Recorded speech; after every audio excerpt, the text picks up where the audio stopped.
Hi friends, welcome back to my YouTube channel. ഇന്ന് ഞാനിവിടെ ഉണ്ടാക്കാൻ പോകുന്നത് 2 സ്നാക്സാണ്. ഒന്ന് നമ്മുടെ കല്ലുമ്മക്കായാണ്. അപ്പോൾ ഞാൻ കുറച്ച് കല്ലുമ്മക്കായ എടുത്തിട്ടുണ്ട്.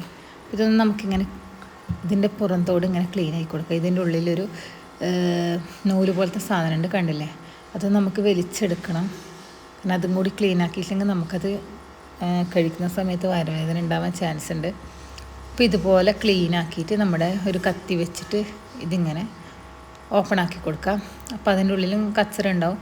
അപ്പോൾ അത് നമ്മൾ നന്നായിട്ട് ഇതുപോലെ കഴുകി നമുക്കൊരു പാത്രത്തിലേക്ക് ഇത് കമഴ്ത്തി വെക്കണം. എന്നാലേ ഇതിൻ്റെ വെള്ളമൊക്കെ ഉറ്റി ഇതൊന്ന് ഡ്രൈ ആയിട്ട് നമുക്ക് കിട്ടുള്ളൂ. ഇനി ഇതിൻ്റെ മാവിലേക്കായിട്ട് നമുക്ക് വേണ്ടത് അരമുറി തേങ്ങയുണ്ട്. അത് നമുക്ക് മിക്സീൻ്റെ ജാറിലേക്ക് ഇട്ട് കൊടുക്കാം. പിന്നെ ഒരു 3/4 സ്പൂണ് മഞ്ഞൾപ്പൊടിയും പിന്നെ ഇത് അരച്ചെടുക്കാൻ ആവശ്യമായ വെള്ളം. അപ്പോൾ വേണേൽ നമുക്കിതിലേക്ക് പെരിഞ്ചീരകം ചേർക്കാം, പക്ഷെ നമുക്കത് ടേസ്റ്റ് ഇഷ്ടമല്ല. അങ്ങനെ പത്തിരിപ്പൊടി എടുത്തിട്ടുണ്ട്. അതിലേക്ക് ഉപ്പും ചേർത്ത് നമ്മൾ അരച്ച് വെച്ച തേങ്ങ എടുത്തിട്ട് ഇതിലേക്ക് ഒഴിച്ചു കൊടുക്കാം. അങ്ങനെ കുറച്ച് കുറച്ചായി ഒഴിച്ച് നമുക്കിതൊന്ന് നന്നായിട്ട് കുഴച്ചെടുക്കണം. അതിനുശേഷം നമുക്ക് ഈ അരി എടുത്തിട്ട് നമ്മുടെ കല്ലുമ്മക്കായയിലേക്ക് നിറച്ച് കൊടുക്കാം. ഇതുപോലെയാണ് നമ്മൾ ഇതിലേക്ക് അരി നിറച്ച് കൊടുക്കേണ്ടത്. നല്ല കൈകൊണ്ട് നന്നായിട്ട് പ്രസ് ചെയ്യുക, എന്നാലേ നമുക്കിത് വന്ന് നല്ലതുപോലെ തണിഞ്ഞതിന് ശേഷം നമ്മളിത് അതിൻ്റെ ഷെല്ലിൽ നിന്ന് വിട്ട് കിട്ടുമ്പോൾ നമുക്ക് അതിൻ്റെ ഇറച്ചിയോടെ നമുക്ക് നമ്മുടെ ഈ മാവിലേക്ക് കിട്ടണം. അപ്പോൾ അത് നമ്മളിങ്ങനെ കല്ലുമ്മക്കായൻ്റെ ഇതിലേക്ക് നിറച്ച് കൊടുക്കുന്ന സമയത്ത് കൈകൊണ്ട് നന്നായി പ്രസ് ചെയ്ത് നന്നായി അമർത്തി കൊടുക്കണം. അങ്ങനെ നമുക്ക് ഈ കല്ലുമ്മക്കായയിലേക്കെല്ലാം അരി ഫുള്ളായി നിറച്ച് നമ്മുടെ ഇഡ്ഡലി പാത്രത്തിൽ വെച്ചിട്ട് സ്റ്റീം ചെയ്തെടുക്കാം. ഒരു 10-15 മിനിറ്റ് എന്തായാലും വേണം ഇത് നമുക്ക് സ്റ്റീം ചെയ്ത് കുക്ക് ചെയ്ത്. അങ്ങനെ ഞാനിത് സ്റ്റീം ചെയ്തിട്ട് കുറേ സമയമായി. അങ്ങനെ നന്നായി തണിഞ്ഞിട്ടുണ്ട്. അപ്പോൾ ഞാൻ ഇതുപോലൊരു സ്പൂണ് വെച്ചിട്ടാണ് ഇതിങ്ങനെ അടർത്തി എടുക്കുന്നത്, കണ്ടില്ലേ? അപ്പോൾ നമ്മുടെ ഈ കല്ലുമ്മക്കായൻ്റെ ഇറച്ചി അതിലേക്ക് ഒട്ടിപ്പിടിച്ചിട്ട് ഉണ്ട്. അങ്ങനെ തോടിലേക്കൊന്നും പറ്റിപ്പിടിച്ചിട്ടില്ല. നമ്മുടെ മാവിലേക്ക് തന്നെ അത് നന്നായി വിട്ട് വരുന്നുണ്ട്. അപ്പോൾ എല്ലാവരും ഇത് തണിഞ്ഞതിന് ശേഷം മാത്രമേ നമുക്കിത് അടർത്തിയെടുക്കാൻ പറ്റുള്ളൂ. അങ്ങനെ ഇത് മൊത്തത്തിലൊന്നും നമുക്ക് എല്ലാം ഇതിന്ന് തൊലിയുന്ന. ആദ്യം തന്നെ ഞാൻ ഇതിലേക്ക് ഒരു 3/4 സ്പൂണ് വരെ ബീഫ് മസാല ചേർക്കുന്നുണ്ട്. നല്ലൊരു ടേസ്റ്റിനും നല്ല സ്മെല്ലിനും വേണ്ടിയിട്ടാണ്. പിന്നെ 2 സ്പൂണ് മുളക് പൊടി, പിന്നെ ഈ ബാറ്ററിന് കുറച്ച് തിക്നെസ് കിട്ടാൻ വേണ്ടിയിട്ട് ഒരു 3/4 സ്പൂണ് മല്ലിപ്പൊടിയും, പിന്നെ 1 സ്പൂണ് ഗരം മസാല, പിന്നെ മഞ്ഞൾപ്പൊടി, പിന്നെ ആവശ്യത്തിന് ഉപ്പ്. ഇതെല്ലാം ചേർത്തിട്ട് നമുക്ക് ഈ മസാല കുറച്ച് വെള്ളം ഒഴിച്ചിട്ട് കുഴച്ചെടുക്കാം. അപ്പോൾ ഇത് കുറച്ച് ലൂസായിട്ടാണ് ഈ ബാറ്റർ വേണ്ടത്. കാരണം നന്ന തിക്കായി കഴിഞ്ഞാൽ ഒരുപാട് നമുക്ക് മസാല ആവശ്യമായിട്ട് വരും. അപ്പോൾ കുറച്ച് ലൂസായിട്ടാകുമ്പോൾ നമുക്കിത് ഇതിലേക്ക് മുക്കി എടുക്കാം.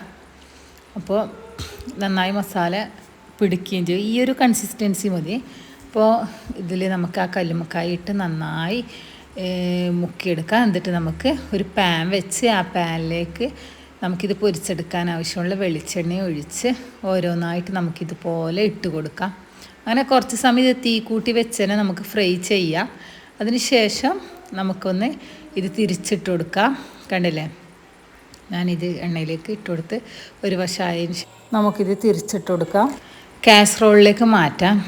അപ്പോൾ നമ്മൾ എടുക്കുന്ന സമയത്ത് നല്ല ചൂടായിട്ട് തന്നെ ഉണ്ടാവും.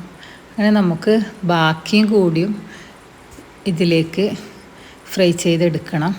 അങ്ങനെ ഞാൻ ഇതെല്ലാം കോരി കാസറോളിൽ ഇട്ട് നെക്സ്റ്റ് പാർട്ടും കൂടി ഇട്ടിട്ടുണ്ട്, കണ്ടില്ലേ? അപ്പോൾ 2 ട്രിപ്പ് ഇടാനായിട്ടുണ്ടായിരുന്നു. അപ്പോൾ ഇതിൻ്റെ ഇറച്ചിയൊന്നും അധികം ഇളകിപ്പോയിട്ടില്ല. നിങ്ങൾക്ക് കണ്ടാൽ തന്നെ മനസ്സിലാവും.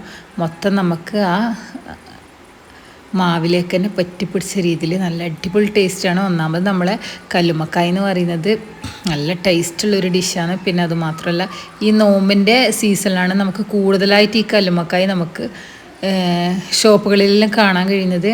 അതിന് മുന്നേ എവിടെയെങ്കിലും വെച്ച് എപ്പോഴെങ്കിലും കിട്ടിയാലായി. ഈ നോമ്പിൻ്റെ സമയത്താണ് നമുക്ക് ഈ കല്ലുമ്മക്കായ എന്ന് പറയുന്ന സാധനം ഒരുപാട് കിട്ടുന്നത് മാർക്കറ്റിൽ പോയി കഴിഞ്ഞാൽ തന്നെ. നല്ല റേറ്റും ഉണ്ട് അത്യാവശ്യം.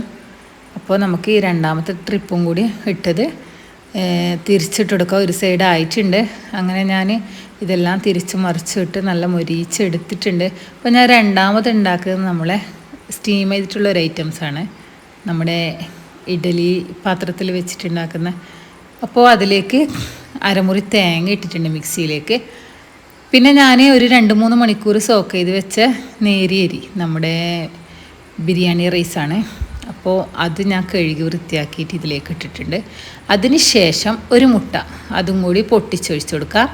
അതിന് ശേഷം ഇതിന് ആവശ്യമായ ഉപ്പും കൂടി ചേർത്ത് ഇത് അരഞ്ഞ് കിട്ടാനുള്ള വെള്ളം കൂടി ചേർത്ത് നമുക്കിത് നന്നായിട്ട് ഫൈനായിട്ട് അരച്ചെടുക്കാം. അങ്ങനെ ഇത് ഞാൻ അരച്ച് വന്നിട്ടുണ്ട്. ഇനി നമ്മുടെ ഇഡലി പാത്രം വെച്ച് ചൂടായിട്ടുണ്ട്. അതിലേക്ക് നമുക്ക് കുറച്ച് വെളിച്ചെണ്ണ തടവി കൊടുക്കാം. അതിന് ശേഷം നമുക്ക് ഈ ഫില്ലിങ് ഇതിലേക്ക് ഇട്ട് കൊടുക്കാം. ബീഫിൻ്റെ ഫില്ലിങ്ങാണ് അത്. എല്ലാ സ്ഥലത്തും നമുക്ക് ഇട്ട് കൊടുത്തതിന് ശേഷം നമുക്ക് ഇതിൻ്റെ മേലേക്ക് അത് കവർ ചെയ്യുന്ന രീതിയിൽ നമുക്ക് ബാക്കി മാവും കൂടി ഒഴിച്ച് കൊടുക്കാം. ഇന്ന് ഞാൻ 2 വിധം സ്നാക്സാണ് ഉണ്ടാക്കിയത്. അപ്പോൾ നിങ്ങളെല്ലാവരും ഇതൊന്ന് ട്രൈ ചെയ്ത് നോക്കണം, എന്നിട്ട് ഫീഡ്ബാക്കും കൂടി അറിയിക്കുക. അപ്പോൾ ഇന്നത്തെ വിശേഷം ഇത്രയേ ഉള്ളൂ. ഒരുപാട് ഐറ്റംസ് ഒന്നും ആക്കിയിട്ട് വേസ്റ്റ് ആക്കുന്നില്ല. അപ്പോൾ എല്ലാവരും ചാനലൊന്ന് സബ്സ്ക്രൈബ് ചെയ്യുക, സപ്പോർട്ട് ചെയ്യുക, ഷെയർ ചെയ്യുക. അപ്പോൾ നാളെ നമുക്ക് വീണ്ടും പുതിയൊരു വീഡിയോ ആയിട്ട് കാണാം.